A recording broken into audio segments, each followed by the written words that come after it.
Hello friends, quick learn tutorial series में आपका स्वागत है। इस वीडियो में मैं आपके साथ शेयर करूंगी ट्रांजिस्टर के एमसीक्यू क्वेश्चन। ये ट्रांजिस्टर एमसीक्यू का पार्ट 1 वीडियो है और ये एनालॉग इलेक्ट्रॉनिक्स एमसीक्यू सीरीज है हमारी, क्योंकि आपकी बहुत डिमांड आ रही थी कि मैम एनालॉग इलेक्ट्रॉनिक्स के और भी टॉपिक वाइज एमसीक्यू क्वेश्चन लेकर आइए जो आपकी हेल्प करेंगे आने वाले जेई और एई के एग्जाम्स के लिए। मई में अभी रिसेंटली राजस्थान जेई का एग्ज़ाम होने वाला है। अगर आपने वो एग्ज़ाम फिल किया है तो उसके लिए ये क्वेश्चंस बहुत हेल्पफुल हैं। उसके अलावा अगर आप किसी भी जेई और एई के एग्ज़ाम की तैयारी कर रहे हो तो उसके लिए भी ये क्वेश्चंस बहुत हेल्पफुल हैं। उसके अलावा अगर आप एनएचपीसी का एग्ज़ाम देने वाले हो, डीएमआरसी का एग्ज़ाम देने वाले हो, कोई भी अगर आप कॉम्पिटिटिव एग्ज़ाम देने वाले हो रिलेटेड टू पब्लिक सेक्टर, तो उसके लिए आपको ये सीरीज बहुत हेल्प करेगी, क्योंकि इसी टाइप के क्वेश्चंस जो हैं वो जनरली पूछे जाते हैं आपके कॉम्पिटिटिव एग्जाम्स में। इसके पहले भी मैंने एनालॉग इलेक्ट्रॉनिक्स में ऑसिलेटर्स के बहुत सारे एमसीक्यू क्वेश्चंस डाले हैं, तो वो भी आप ज़रूर देखिएगा। तो इस टाइप के जो क्वेश्चन है उससे आपको आइडिया लगता है कि किस टाइप के क्वेश्चंस पूछे जाते हैं। इसके साथ साथ यहाँ पे मैं आपको क्वेश्चन का आंसर तो बताऊंगी और आंसर के साथ उसका एक्सप्लेनेशन भी दूंगी, जो आपके फंडामेंटल को क्लियर करेगा, स्ट्रॉन्ग करेगा, जिससे आप दूसरे क्वेश्चंस के आंसर भी दे पाओगे। तो आइए वीडियो स्टार्ट करते हैं। फर्स्ट क्वेश्चन है, ए transistor has dash 1 PN junction, 2 PN junction, 3 PN junction और 4 पीएन जंक्शन। एक ट्रांजिस्टर में 1 पीएन जंक्शन होता है, 2 पीएन जंक्शन होते हैं, 3 और 4 पीएन जंक्शन होते हैं। तो अगर आपने थोड़ा भी ट्रांजिस्टर पढ़ा होगा तो आपको मालूम होगा transistor is basically a solid state device. Transistor एक सॉलिड स्टेट डिवाइस होता है। सॉलिड स्टेट का मतलब होता है कि इसमें कोई भी मूविंग पार्ट नहीं होता। उसके अलावा transistor having 3 layer 2 junction 3 terminal device. Transistor में 3 लेयर होती हैं, 2 जंक्शन होते हैं, 3 टर्मिनल होते हैं। ठीक है, मैं यहाँ पे ट्रांजिस्टर बता रही हूँ, यानी ट्रांजिस्टर में मैं बीजेटी के बारे में बात कर रही हूँ, बाईपोलर जंक्शन ट्रांजिस्टर। कोई अगर आपसे ट्रांजिस्टर का क्लासिफिकेशन पूछता है तो ट्रांजिस्टर बेसिकली 2 टाइप के होते हैं। एक होता है बीजेटी, बाईपोलर जंक्शन ट्रांजिस्टर, और दूसरा होता है FET, field effective transistor. BJT का फुल फॉर्म है बाईपोलर जंक्शन ट्रांजिस्टर और एफईटी का होता है फील्ड इफेक्टिव ट्रांजिस्टर। तो यहाँ पे हम बात कर रहे हैं बीजेटी के बारे में, बाईपोलर जंक्शन ट्रांजिस्टर के बारे में। बाईपोलर जंक्शन ट्रांजिस्टर बेसिकली 2 तरीके के होते हैं। एक होता है एनपीएन ट्रांजिस्टर, एनपीएन, और दूसरा होता है पीएनपी ट्रांजिस्टर। ठीक है, तो ये क्लासिफिकेशन है ट्रांजिस्टर का। अब एनपीएन ट्रांजिस्टर क्या कहलाता है? तो जब हम एनपीएन ट्रांजिस्टर की बात करते हैं तो एनपीएन ट्रांजिस्टर बनता है 2 एन टाइप लेयर के बीच में, जब हम एक पी टाइप सेमीकंडक्टर लेयर को सैंडविच करते हैं उससे।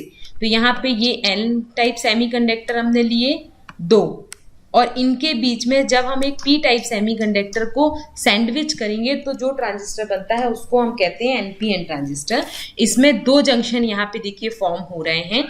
एक जंक्शन है एनपी, ये वाला जंक्शन, ये हम कहेंगे J1 जंक्शन है, और दूसरा जंक्शन हमारा ये वाला है, P और N से मिलकर बना है, जिसको हम कहेंगे J2 जंक्शन। इसमें 3 लेयर हो गई, 2 जंक्शन और 3 टर्मिनल होते हैं। ये वाला जो टर्मिनल है उसको हम कहते हैं एमीटर, इसको हम E से रिप्रेजेंट करते हैं। ये वाला जो बीच वाला है, मिडिल वाला है, उसको हम कहते हैं बेस। तो बेस बिल्कुल थिन होता है, इसीलिए मैंने देखिए यहाँ पे एमीटर और कलेक्टर, मतलब इन दोनों रीजन के कंपैरिजन में बेस को पतला बनाया है, क्योंकि बेस थिन होता है। और ये वाला रीजन कहलाता है कलेक्टर। ये वाला टर्मिनल हमारा कहलाता है कलेक्टर। कलेक्टर की विड्थ सबसे ज्यादा होती है, फिर उसके बाद एमीटर की होती है, फिर हमारे बेस की होती है। बेस सबसे थिन होता है। ठीक है, तो 3 टर्मिनल होते हैं और 3 लेयर होती हैं, 2 जंक्शन होते हैं। तो यहाँ पे देखिए इस क्वेश्चन में पूछा है, ए transistor has dash 2 PN junction, 2 PN junction होते हैं ट्रांजिस्टर में। तो यहाँ पे देखिए चाहे आप एनपीएन ट्रांजिस्टर बनाओ चाहे पीएनपी ट्रांजिस्टर बनाओ, दोनों में 2 पीएन जंक्शन होते हैं। अब यहाँ पे पूरा एक्सप्लेनेशन देख लीजिए। Transistor has 3 terminal solid state device which is formed by connecting 2 diode back to back. Hence it has got 2 PN junctions. जो ट्रांजिस्टर होता है वो एक 3 टर्मिनल सॉलिड स्टेट डिवाइस है।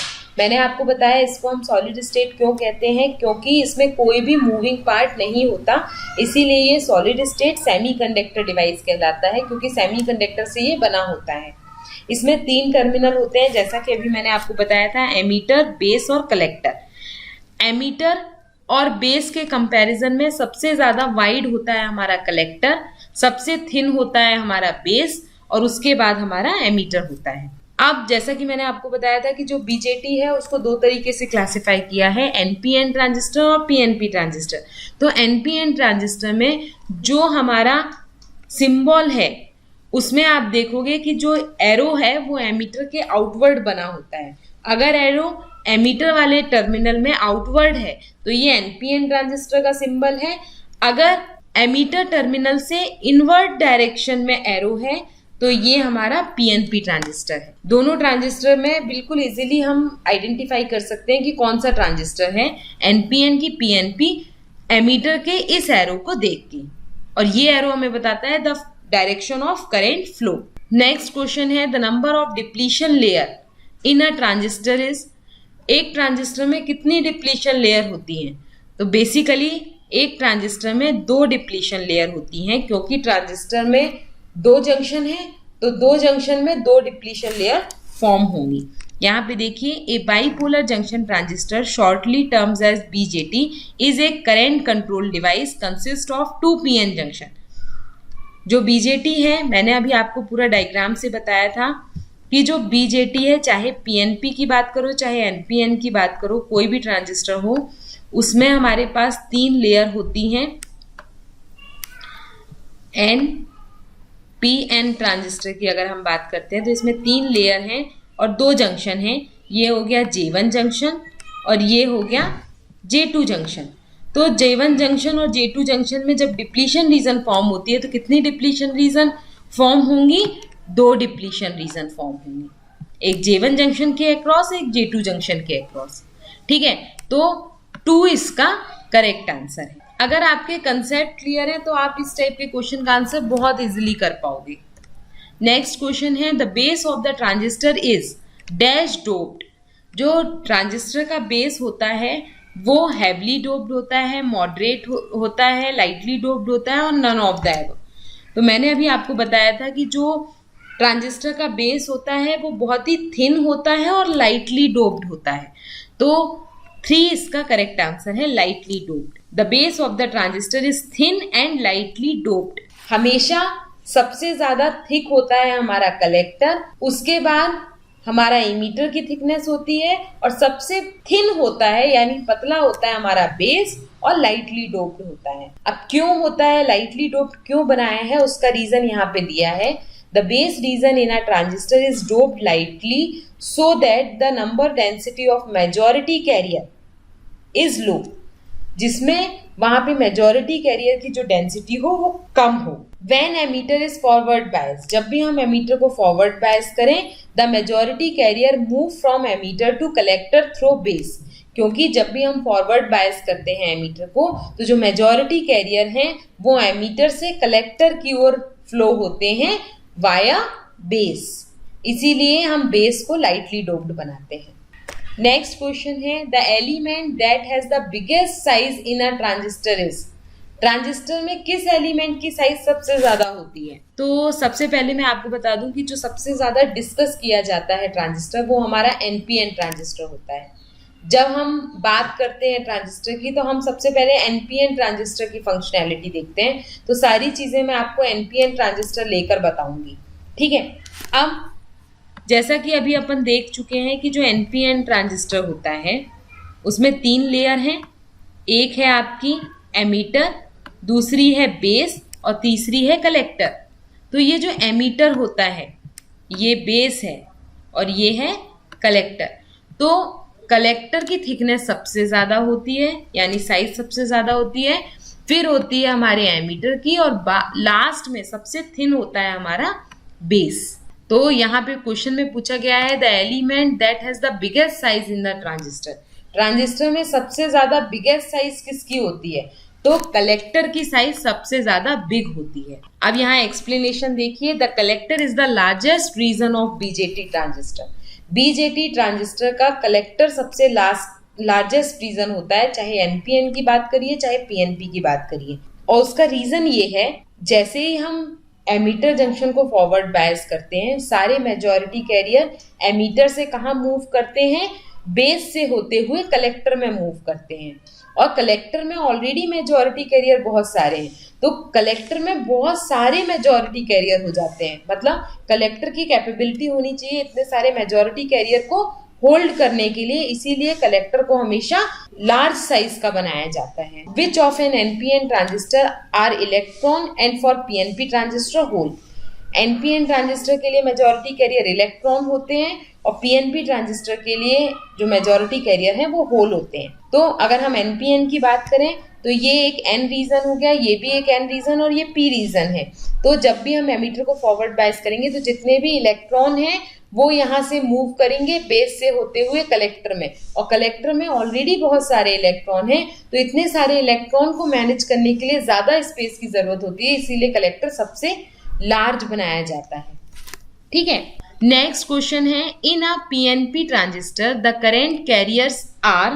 पीएनपी ट्रांजिस्टर में जो करेंट कैरियर्स होते हैं वो क्या होते हैं? तो पीएनपी ट्रांजिस्टर में आपको मालूम है मेजॉरिटी कैरियर क्या होते हैं? हमारे होल्स होते हैं। तो करेंट कैरियर कौन होगा? करेंट कैरियर भी हमारे होल्स होंगे। पीएनपी ट्रांजिस्टर की हम यहाँ पे बात कर रहे हैं। पीएनपी ट्रांजिस्टर में हम दो पी लेयर के बीच में एक एन लेयर को सैंडविच करते हैं। तो यहाँ पे पी टाइप सेमीकंडक्टर के मेजॉरिटी कैरियर क्या होते हैं? होल होते हैं। तो यहाँ पे होल की डेंसिटी ज्यादा है क्योंकि दो लेयर जो है कलेक्टर और इमीटर जिनकी विड्थ ज्यादा है उसमें होल ज्यादा है। और एन जो है वो बेस रीजन है, बेस बहुत ही पतला होता है, तो यहाँ पे इलेक्ट्रॉन की डेंसिटी कम है। तो करंट किसके कारण फ्लो होगा? जिसकी डेंसिटी ज्यादा है। तो यहाँ पे एनपीएन ट्रांजिस्टर के केस में करंट कैरियर हमारा होल होता है। नेक्स्ट क्वेश्चन है, the collector of A transistor is dash doped. जो कलेक्टर होता है ट्रांजिस्टर का वो उसमें कैसी डोपिंग करते हैं हम? लाइटली डोप्ड होता है, मॉडरेट होता है, हैवी डोप्ड होता है। तो कलेक्टर बेसिकली मॉडरेटली डोप्ड होता है, लेकिन एमीटर के कंपैरिजन में हैवीली डोप्ड होता है। ठीक है, यहाँ पे देखिए, the main difference between emitter and collector are doping concentration and size. Emitter और कलेक्टर में जो मेन डिफरेंस होता है वो उनके डोपिंग कंसंट्रेशन और साइज में होता है। The emitter is heavily doped, लेकिन कलेक्टर जो है वो लाइटली डोप्ड होता है as compare to emitter. Emitter से थोड़ा कम डोप्ड होता है। सबसे ज्यादा डोपिंग लेवल होता है एमीटर का, फिर कलेक्टर का, फिर बेस का। ठीक है, तो हम कह सकते हैं कि the collector of the transistor is moderately doped, क्योंकि बेस से ज्यादा डोप्ड होता है और एमीटर से कम डोप्ड होता है। तो क्या कह सकते हैं आप? मॉडरेटली डोप्ड होता है। नेक्स्ट क्वेश्चन है, ए transistor is a dash operated device. Transistor हमारा करंट कंट्रोल डिवाइस है, वोल्टेज कंट्रोल डिवाइस है, both voltage and current control device और नन ऑफ द एबव। तो transistor basically current control device होता है, करंट ऑपरेटेड डिवाइस होता है। यहाँ पे देखिए, transistor is a current operating device because the action of transistor is controlled by the charge carrier. क्योंकि जो ट्रांजिस्टर एक्शन है वो कंट्रोल किया जाता है चार्ज कैरियर के द्वारा, यानी इलेक्ट्रॉन और होल के द्वारा। Base current is very much lesser than the collector current, और इसमें बेस करंट कम होता है हमारे कलेक्टर करंट से। तो जो ट्रांजिस्टर है वो हमारा एक करंट कंट्रोल डिवाइस है।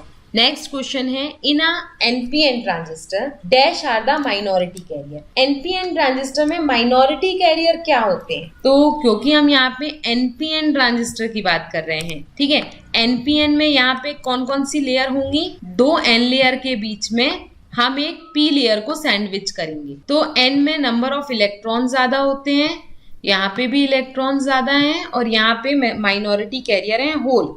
तो पूरे में माइनॉरिटी कैरियर कौन है एनपीएन में? माइनॉरिटी कैरियर है आपके होल्स। तो 2 इसका करेक्ट आंसर हो गया। In a NPN transistor holes are the minority carrier and free electrons are the majority carrier. ठीक है, अगर हम एनपीएन की बात कर रहे हैं, अगर आप पीएनपी की बात कर रहे हो तो जस्ट ऑपोजिट हो जाएगा। पीएनपी में होल मेजॉरिटी हो जाएंगे और इलेक्ट्रॉन्स माइनॉरिटी कैरियर हो जाएंगे। नेक्स्ट क्वेश्चन है the emitter of a transistor is dash dope. Transistor में एमिटर किस टाइप की डोपिंग होती है? तो एमिटर जो है वो हेवली डोप्ड होता है। मैंने अभी आपको बताया कि 3 रीजन होते हैं ट्रांजिस्टर में, एमिटर, बेस और कलेक्टर। अगर हम साइज की बात करें तो सबसे बड़ी साइज होती है हमारे कलेक्टर की, उसके बाद हमारे साइज होती है एमीटर की, और सबसे पतला होता है यानी स्मॉल साइज का होता है हमारा बेस।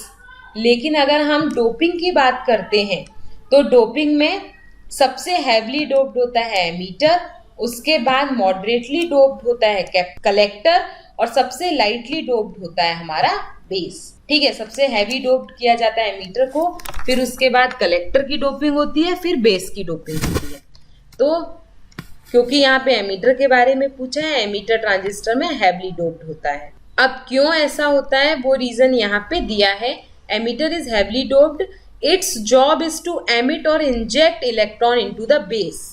एमीटर का काम होता है, जब भी एमीटर को हम फॉरवर्ड बायस करते हैं तो उसका काम होता है ज्यादा से ज्यादा मेजॉरिटी कैरियर को बेस में और कलेक्टर में इंजेक्ट करना, जिससे ज्यादा करंट फ्लो हो सके। जितने ज्यादा मेजॉरिटी कैरियर बेस और कलेक्टर में एंटर होंगे, इंजेक्ट होंगे, उतना ज्यादा करंट फ्लो होगा हमारे डिवाइस में।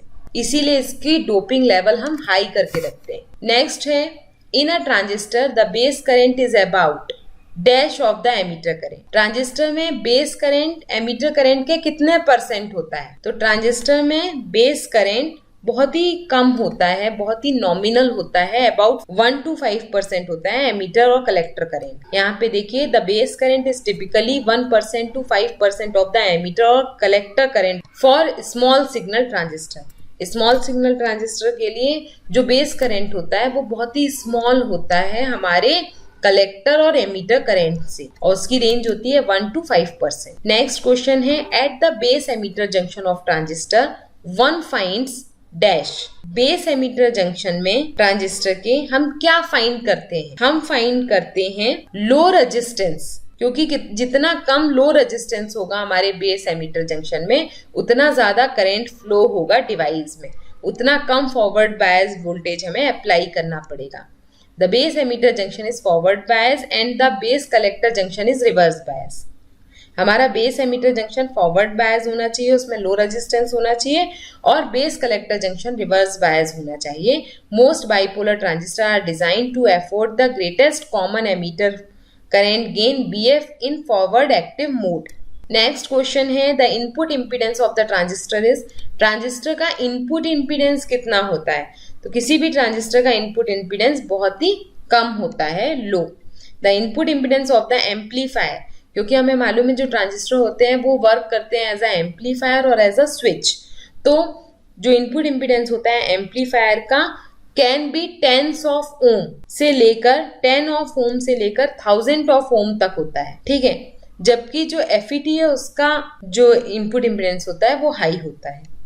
तो 2 इसका करेक्ट आंसर है। Next in a transistor dash. Transistor के लिए इनमें से कौन सा फॉर्मूला सही है? तो ट्रांजिस्टर के लिए हमारा emitter current is equals to collector current plus base current. 4th इसका करेक्ट आंसर है। जैसा कि पूरा कंसेप्ट अभी तक मैंने आपको बताया है कि हमारे जो ट्रांजिस्टर होते हैं उसमें 3 रीजन है। कंसेप्ट वही है आपका, बस आपको हर बार अप्लाई करना है वो कंसेप्ट। हमारे पास एक एमीटर है, ये हमारा बेस है और ये हमारा कलेक्टर है। तो जब हम एमीटर को फॉरवर्ड बायस करते हैं, जो मेजॉरिटी कैरियर हैं वो एमीटर से मूव करते हैं कलेक्टर की ओर वाया बेस। तो यहाँ पे एमीटर करंट हमारे किसके इक्वल होता है? कलेक्टर करंट के और बेस करंट के। मतलब टोटल एमीटर करंट किसके इक्वल होगा? कलेक्टर और बेस करंट के।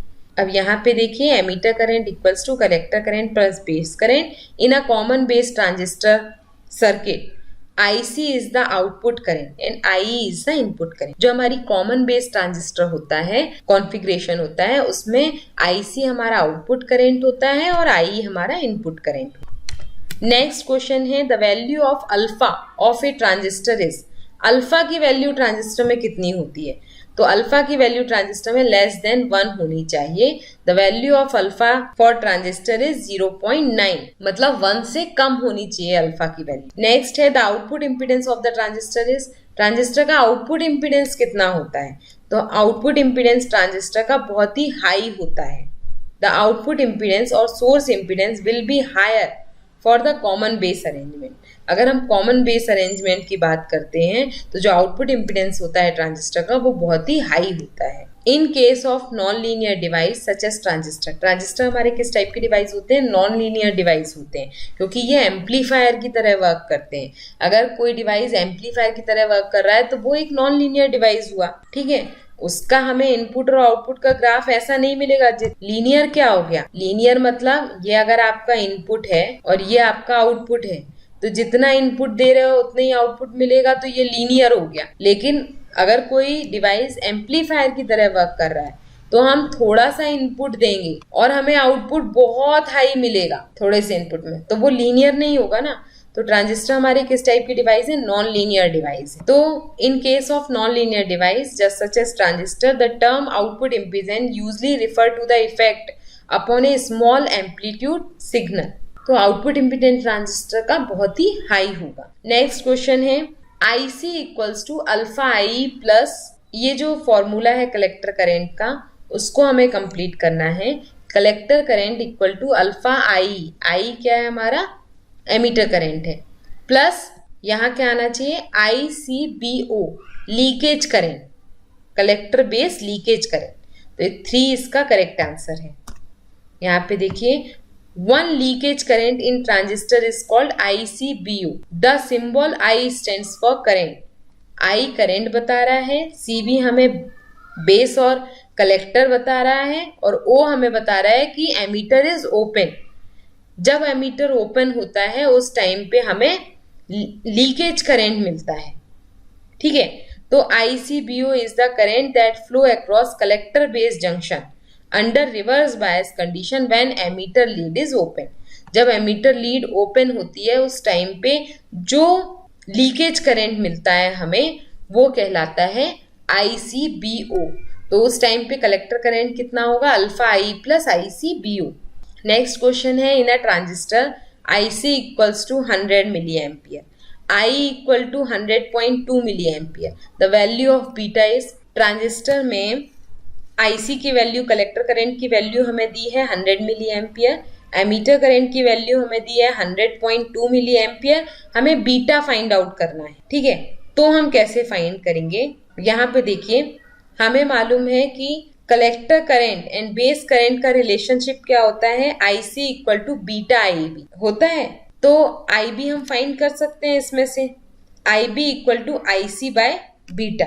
अब एमीटर करंट और base current is given by, emitter current और बेस करंट हम कैसे देते हैं? Emitter current IE equal to 1 plus beta IB, और IB हमने यहाँ से फाइंड आउट कर लिया इन टर्म्स ऑफ IC। तो 1 plus beta IC upon beta, ये वैल्यू IB की हमने यहाँ रख दी, क्योंकि हमें सारी चीजें किसके टर्म्स में चाहिए है? IC के टर्म्स में चाहिए, ठीक है। अब हम इसी फॉर्मूले का यूज करेंगे अपनी कैलकुलेशन में। तो हमें क्वेश्चन में कलेक्टर करंट दिया है, एमीटर करंट दिया है, तो ये वाला फॉर्मूला हम फिट करेंगे IE equal to 1 plus beta IC by beta. तो I कितना है? 100.2 milli ampere, 1 plus beta IC कितना दिया है? 100 डिवाइडेड बाय बीटा। तो इसको जब आप सॉल्व करोगे तो बीटा की वैल्यू आ जाएगी 500। तो यहाँ देखिए 500 इसका करेक्ट आंसर है। तो इस टाइप को जब आपको बेसिक कंसेप्ट क्लियर होंगे तो इस टाइप के छोटे छोटे न्यूमेरिकल्स भी पूछे जाते हैं, तो वो न्यूमेरिकल सॉल्व करने में आपको बहुत इजी रहेगा अगर आपके बेसिक कंसेप्ट, बेसिक फॉर्मूले ट्रांजिस्टर के क्लियर हैं तो। क्योंकि बहुत सारे छोटे छोटे न्यूमेरिकल्स आते हैं, थ्योरी बेस्ड क्वेश्चन भी पूछे जाते हैं, उसके साथ न्यूमेरिकल क्वेश्चंस भी इसी टाइप के पूछे जाते हैं एग्जाम्स में। नेक्स्ट क्वेश्चन है the relationship between beta and alpha is. ये जो फॉर्मूले मैं आपको बता रही हूँ वो इस टाइप से भी पूछे जाते हैं और जो न्यूमेरिकल है उसको सॉल्व करने के लिए भी आपकी बहुत हेल्प करेंगे। तो the relationship between beta and alpha is, alpha और बीटा के बीच में क्या रिलेशनशिप होती है, तो beta equal to alpha upon 1 minus alpha. यहाँ पे देखिए alpha and beta both are the amplification factor, दोनों हमारे क्या कहलाते हैं, एम्प्लीफिकेशन फैक्टर कहलाते हैं। अब हमें मालूम है I equal to I C plus I B होता है।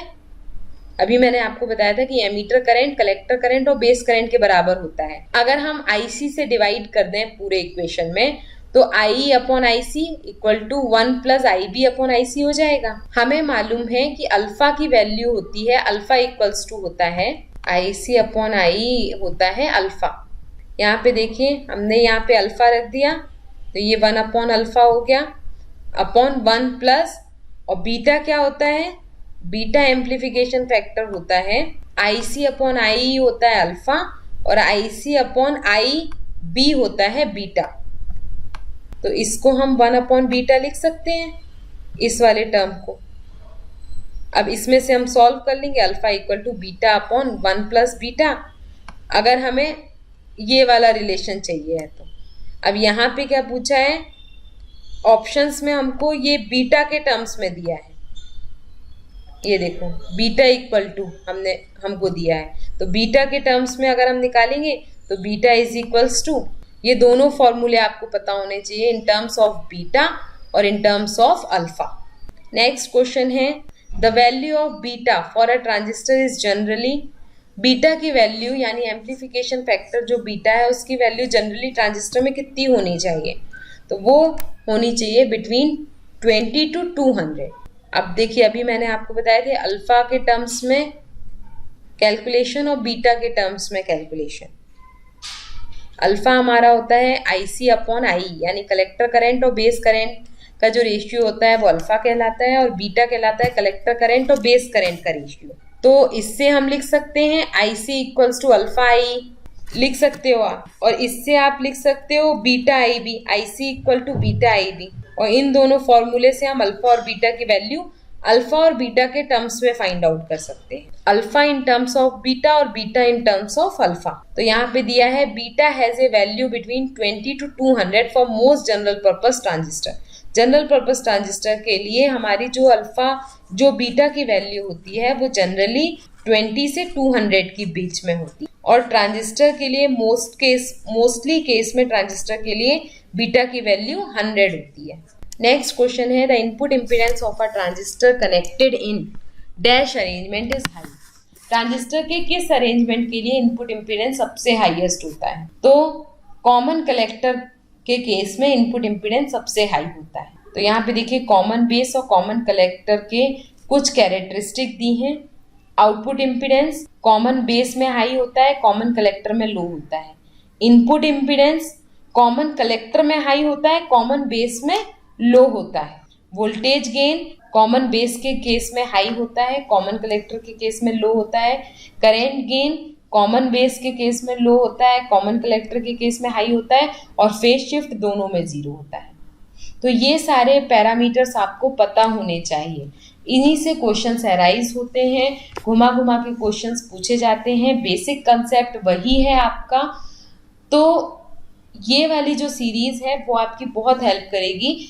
इससे एडवांस लेवल के ट्रांजिस्टर के क्वेश्चन मैं अब आपके लिए नेक्स्ट वीडियो में लेकर आऊँगी, तो मेरे साथ बने रहिए, मेरे चैनल को सब्सक्राइब करिए और ज़्यादा से ज़्यादा फ्रेंड्स को शेयर करिए, जिससे जितने ज़्यादा व्यू होते हैं वीडियो में वो मुझे मोटिवेट करते हैं और वीडियोस बनाने के लिए। इसके अलावा अगर आप और भी MCQ क्वेश्चन देखना चाहते हो तो मेरी MCQ प्लेलिस्ट में जाइए, वहाँ पे बहुत सारे डिफरेंट सब्जेक्ट के MCQ क्वेश्चंस मैंने डाले हैं जो आपकी बहुत हेल्प करेंगे आपके रिवीजन के लिए, आपके कंसेप्ट क्लियर करने के लिए, और आपको ये बताने के लिए कि किस टाइप के क्वेश्चंस एग्जाम में पूछे जाते हैं।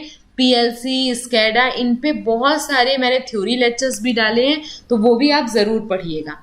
Stay continue, keep watching, keep supporting and keep sharing my videos. Bye bye.